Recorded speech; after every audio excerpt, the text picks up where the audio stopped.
vibe is right. We can talk about anything you like. Just listen. Take a walk right over to my kitchen. What you wanna do? Come mix it up with the stew.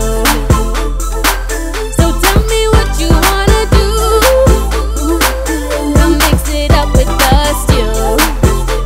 Yeah, come mix it up with the stew. Hey guys, welcome to The Stew. I'm Anika. I'm Les. I'm Janae.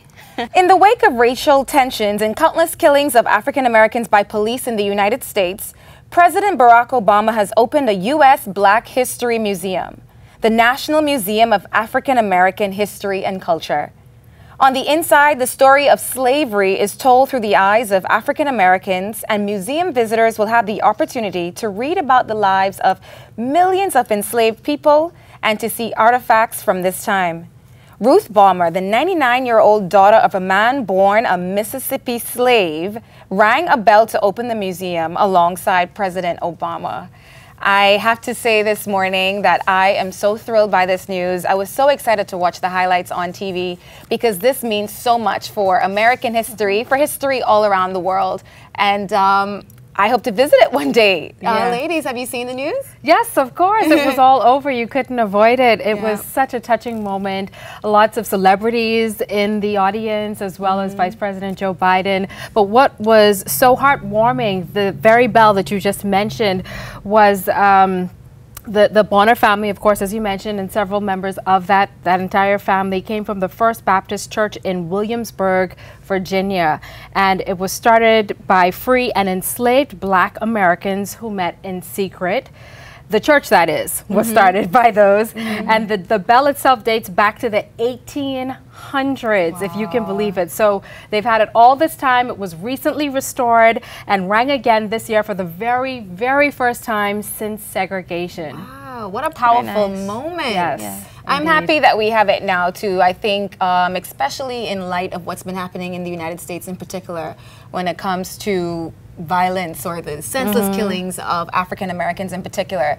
This is a great way to educate a lot of Americans and people around the world. And you don't have to be American, anywhere you're from.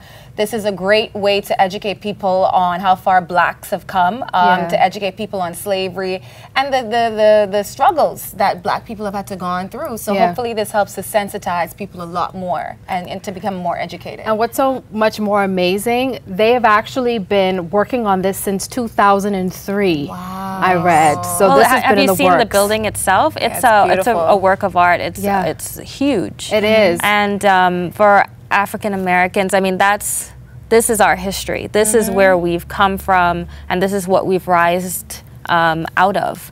So I'm glad that Obama had the guts to actually let this happen or make sure that it actually came to fruition. Yeah, so absolutely. That's great. Miss Bonner, at 99 years old, I would imagine too, I would love to find out or ask her, like, what does it feel like? You know, at 99 years old, you would have seen the passing and changing of time, seen slavery, seen that the way the world has changed. Yes. And I would love to hear her thoughts. And to be able to be a part of something so monumental, such as this, with the first Black president and his wife, right? That's perfect. But switching gears now, we want to wish a heartfelt condolences to the family and all of the loved ones of actor Bill Nunn, who tragically passed away over this past weekend at the age of 63 in his hometown of Pittsburgh, Pennsylvania.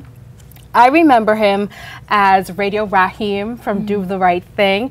I'll be honest, he was probably my favorite character of the entire movie, but I do remember him because, he was his character in that movie was just so, uplifting and so jovial and what have you.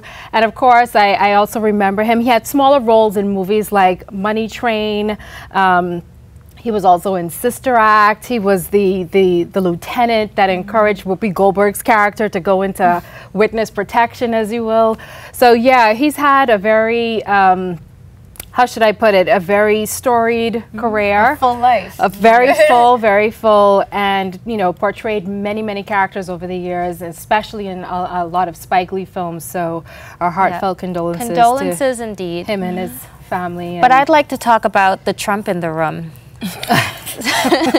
It's no secret that the presidential debate has happened. Yes, the infamous debate, the first debate between Senator Hillary Clinton and our dear Donald Trump. Our dear Donald Trump. And it was pretty much the most anticipated event of Monday night. Yes. And it did not disappoint. No, it sure didn't. Trump came out with some more awesome quotes that we can take with us. Memes galore. But what stood out to me is that Hillary was quite poised. Yes. There was a whole, going into it, there was a whole discussion about whether she'd be charismatic enough to take on Donald Trump, to handle his ways. Yeah. And she did a really good job at taunting him in the beginning, because he tried so hard to be, you know, so poised. He really tried, and then he started drinking a lot of water, and then he kept choking on it. Yeah. He tried to behave, and she just kept poking at him, and I loved that. I expected him to be a lot worse behaved. I thought he was going to be a lot more immature. And would have thrown a lot more low blows. Of course, he said some ridiculous things, you know, about flying into America and flying into a third world country, and all the other insane things that he says. But I'm actually kind of proud of him. I am ready for this whole process to be over, though. Yes. I won't lie. I wouldn't shout. I'm over it. I wasn't very proud of him. Mr. What did he say to Hillary? My demeanor is better, or what was the exact? He has a better temperament. Exactly. Than Hillary does, and that he has more stamina. Right. And he kept harping on the fact that, you know, of course she's been she has been involved in politics for over 30 years, but he kept using that as a means to throw in her face. Oh, you've been fighting this for over 30 years. You've been fighting ISIS for over 30 years. You've been doing this for 30 years. And I'm all of her adult life. Right. All of her adult life. She's been fighting. Her adult life ISIS has over been around 30 years. for 6 years. Man, she was calling you young, Hillary. He was calling you a young girl. I feel like someone needs to teach Hillary shade, though, because I feel like Donald is such a bully. And she needs someone to teach her shade and just like shade boots. Whip him in the shape. She had her game face on, though. I absolutely loved it, I gotta say, because how they did the split screen. I sat there watching the two of them, and I thought to myself, wow, girl, you have got it, girl. Even her, you know, her resting face, it wasn't the bee kind. It was, I'm gonna sit here and I'm gonna see what this guy has to say. But anyhow, so much for that. On the other side of the break, we've got a special guest in-house. You don't want to miss it. She's got a new clothing line and a whole lot more to tell us about. This is The Stew. When the vibe is right, we can talk about anything you like. Just listen.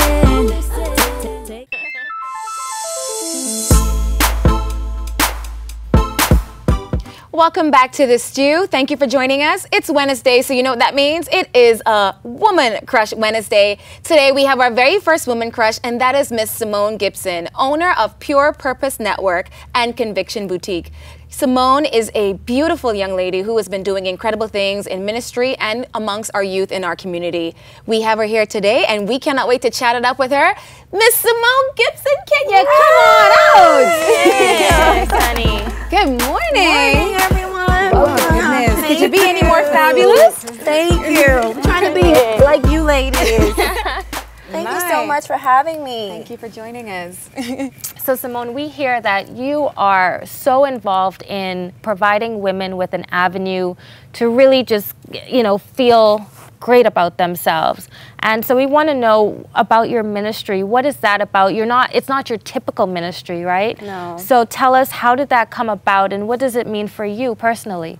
It's not the typical ministry what you find in the four walls confined to a church. I decided to kind of go out there and meet people where they are.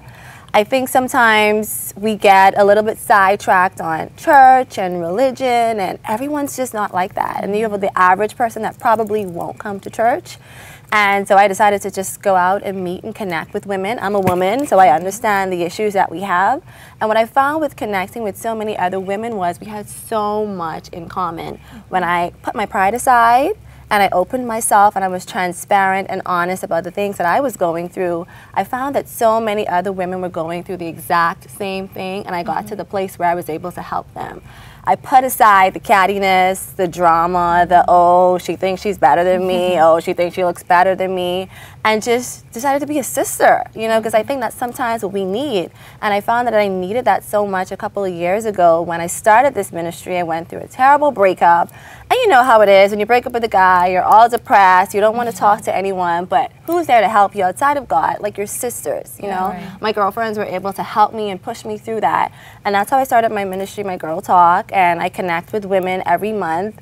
Pretty much every day. We meet up every month, but every day I find myself giving advice and sharing myself. And a lot of people like the fact that I'm open. I don't keep the messiness about me to myself. I'm honest about the things that I've done, the mistakes that I've made, the trials that I've went through. And women actually like that. And they just want to have a safe place where they can just talk and connect with other women. And on that same note, what are some of the issues that you find that plagues young women? There's a lot. Like, I think the major one are daddy issues. I find a lot of young women grew up without their fathers in their lives. And even if their dads are around, they didn't get that love and affection and that nurturing.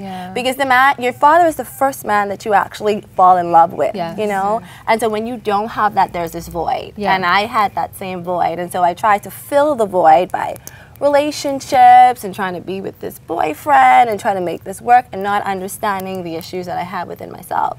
So I had to totally pull back and like look at things from the outside in, like, Simone, what's the problem here? And one of the biggest things I realized was the fact that my father wasn't in my life, and it caused so many issues and caused me to make so many bad choices because of that fact. You talk about relationships. What's your opinion on unequally yoked relationships and how that plays a part in finding your purpose?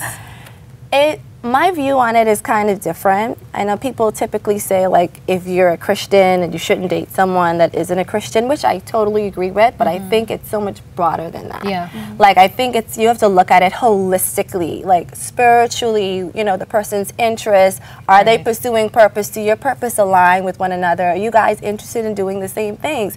Because sometimes you meet a man and you're like, okay, well, I want to travel the world. I want to feed hungry children. And he's just looking at you like, well, I just want a 9 to 5. How is that going to work? But in your mind, you think, well, I can probably convince him to travel the world with me one day. And then you get into this relationship, and 5 years in, he's still stuck on this 9 to 5. And he told you this 5 years ago, this is what I want to do. You know, so I think when you notice things, first of all, in relationships, and that's the purpose of dating, and having conversations with people, getting to know them, feeling them out, asking those questions. And if it's not aligning up with the things that you're interested in and what your purpose is, because I feel like we're all created to do something here on this earth. It's okay to walk away. You know, so it's just not about spiritually. It's so much more than that. Let's talk about Conviction Boutique. Your clothing line. What inspired that, and what inspired such a strong message? I mean, strong conviction is such a strong word. How did that come about? Well, I always knew that I wanted to start doing like t-shirts and dresses, things like that, with the typical messages. And the message on my shirts and my dresses are things that I say every day. And I found myself saying these out of the ordinary things, but then it became so catchy. And then you know when men start saying it, then it's really catchy. So I started putting them on shirts and dresses and little bodysuits, but then there was a powerful message behind it. Like, for example, what I'm wearing today, I'm wearing a Don't Be Trapsy bodysuit. And I wanted to ask, because I saw that on Instagram. Is that a bodysuit? Like a full suit? It is. I gotta find out. Bodysuit. What is this? Trapsy. Okay, so trapsy is this word that a friend and I started saying about 2 or 3 years ago, but it's anyone that's just like wicked and conniving, doing things like hurtful, gossip, malice, anything like that. And you find people like that every single day, right? And I find that a lot of people do some trapsy things. Like, why are you talking to this girlfriend and this guy and you know that he has a girlfriend? Why exactly. Why are you entertaining that? But then not only that, like, because I'm so honest and transparent, I've done trapsy things before in my life too. So I love to use myself as an example. Messy behavior. Exactly. Got you. No need to do that. And so the message behind the shirt is, don't be trapsy. Don't be messy. I'm with that. I love that you turned ministry and such powerful messages into business. Yes. What kind of advice do you give to other young girls who are aspiring to be an entrepreneur like yourself, but someone who's still so full of purpose and joy and love and good faith? I try to tell people to eliminate the distractions because there's so much distraction in our everyday life. You know, we have jobs and we have school, we're trying to chase careers, and then we have family, and then you have relationships, and you have good things that distract you, but then you have some bad things that totally distract you from what it is that you're supposed to be doing. Eliminate the unnecessary and focus on that thing, you know, because some people feel like I can't do it and it's not possible, or I put those things in the atmosphere but they're not coming to pass. And I believe in putting things in the universe, speaking things over your life every day, speaking things over yourself, but not only that, working towards it. Because some people feel like I'm just going to say I'm going to be an entrepreneur every day, but then I don't take the first step, you know. So for me, it just started with a couple of t-shirts, and I saw that, you know, it was doing well, and I saved up some money. You have to sacrifice. You do. Put some money aside and budget and save, and I started in the t-shirt line, started to grow when I went from t-shirts to bodysuits to dresses, and there's so much more that I want to do, you know, but I know that I have to actually put in the work to that. So I just tell women, just go after your dreams. Eliminate the unnecessary, avoid the noise in the market, because people are going to talk about you regardless. I have people that talk about me and say things about me, and that can distract you as well from your purpose, but you have to ignore that stuff and go after everything that God has put out there for you. Simone, I'm very curious, how has your clothing line, for one, been received, as well as your ministry, in terms of, I think when a lot of individuals think of somebody that's giving a message or ministering to young females, for example, they may have an image of a dowdy woman in mind. Then you show up. We know you are a diva, honey. Right? You have got it together. So, in all honesty, have you ever met any dissension? Like, what has the reception been overall? Overall, the reception has been really good, because I find that a lot of women who are on that path of trying to figure out where they are in life, get to that place spiritually as well, they don't want to look drab and pop down, you know. I'm not all about exposing all of your body parts, but I also believe that it's okay for a woman to be sexy. It's okay for a woman to look nice even though you love God. And that's always been me, you know, and I can't put something out there that's not me, because then it wouldn't be my own, and it wouldn't be who God has called me to be. So I'm fashionable, I'm trendy, and so I look for fashionable and trendy things because other women desire those things as well. So sometimes I get a little side eye here and there, but at the end of the day, for me, I know where my heart is. You know, and that's all that matters, and I know that God knows where my heart is as well. And my message isn't out there of one of negativity or to push people into doing anything negative, but it's just into like inspiring women, empowering women, and telling women like it's okay to connect with another sister. It's okay to compliment another woman. It's okay to be nice to another woman. Because, I mean, I don't know if we have time, I can share like a short story with my line. Two of my customers bought the exact same shirt, the trapsy. One got a bodysuit and one got a spaghetti strap shirt.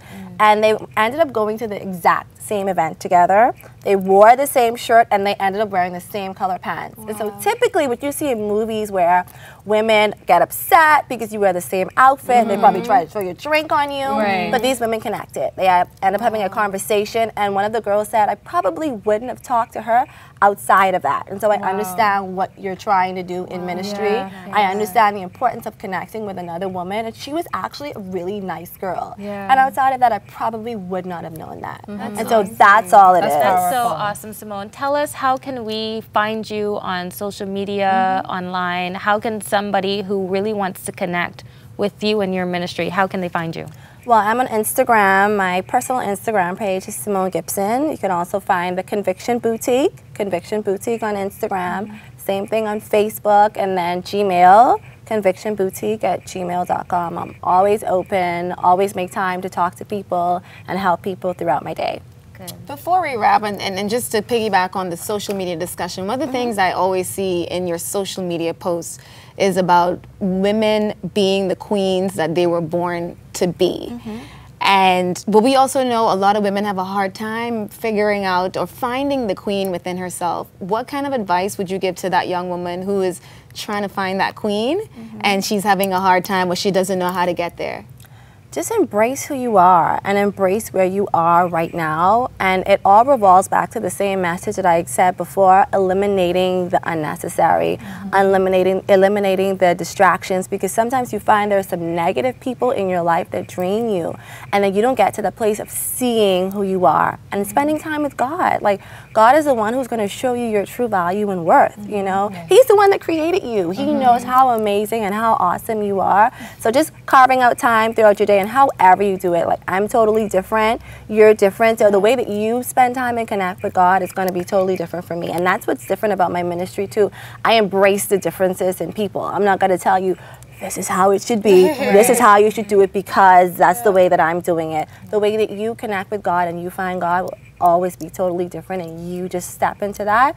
And you'll be surprised to know, like, how you get to that place of realizing who you really and truly are. And just being around women too, like yourselves, that can empower other women. Because I look at you and, like, you're bigger than this. You're bigger than the stew.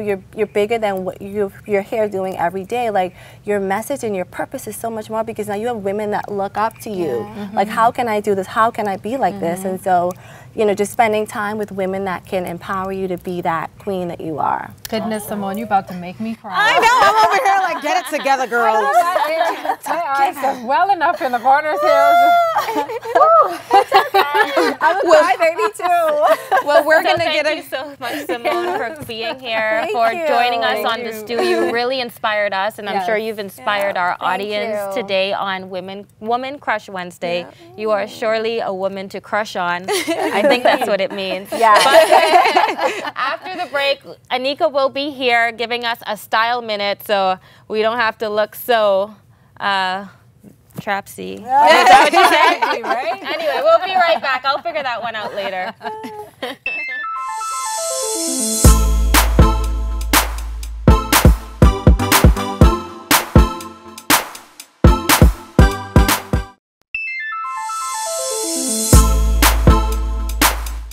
You're watching The Stew, and this is your Style Minute. Pretty, purposeful, stylish, thanks to Conviction Boutique, Shop the CC, and Shop Curfew. What can I say? I'm an island girl who loves the ease of a onesie and the flair of a mini skirt. Jeans will work just fine, but I'm pairing my Don't Be Trapsy onesie with a mini skirt and choker by Shop the CC.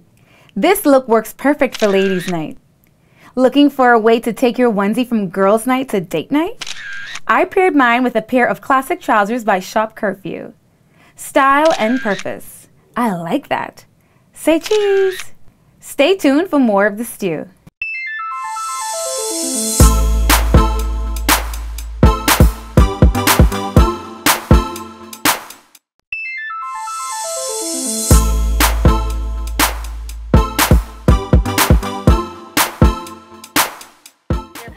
Thank you for watching The Stew on this wonderful Wednesday. We've covered the opening of the National Museum of African American History and Culture. We've also given you the presidential debate update.